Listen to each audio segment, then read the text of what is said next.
আসসালামু আলাইকুম। আপনাদের দেখার জন্য আবারও দ্বিতীয় নম্বর আইপিএসটার ভিডিও দিতেছি। এখানে আইপিএসটা এখন টেস্ট দিব।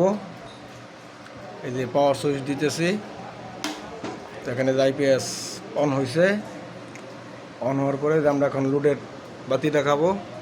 এই যে এখানে যে মিটারের লুট আছে, আসার পরে এই যে এখন আমরা লুট দিতেছি।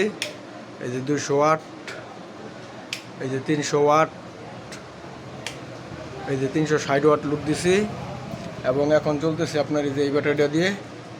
এই ব্যাটারিটা এসিডের সমস্যা ছিল, এসিডের ক্যাপাসিটি মিলিয়ে দিয়েছি, এখন ঠিক আছে আলহামদুলিল্লাহ।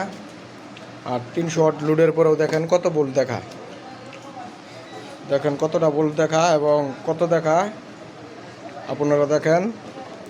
এই দেখেন মিটারটা এই যে আমার হাতে আনলাম, এই দেখেন এই যে 300 ওয়াট, 300-350 ওয়াট লোডের পরেও 12.25 দেখাচ্ছে। মোটামুটি আলহামদুলিল্লাহ ব্যাটারিটা ভালোই হয়েছে, ব্যাটারিটা চালাইতে পারবো এখন। এবং আপনাদের মেন পাওয়ারটা দেখাইতে পারতেছি না, কারণ আমাদের ওখানে কারেন্ট নাই, কারেন্টটা চলে গেছে। যদি আপনাদের কারো এরকম আইপিএস কাজ করার প্রয়োজন হয় তাহলে আমার সাথে যোগাযোগ করবেন। যে কোনো প্রকার আইপিএস এখানে সার্ভিসিং করা হয় এবং যাবতীয় ইলেকট্রনিক পণ্য সার্ভিসিং করা হয়। ঠিকানা রঘুনাথপুর পুরাতন বাজার, Shakir sound and IPS power.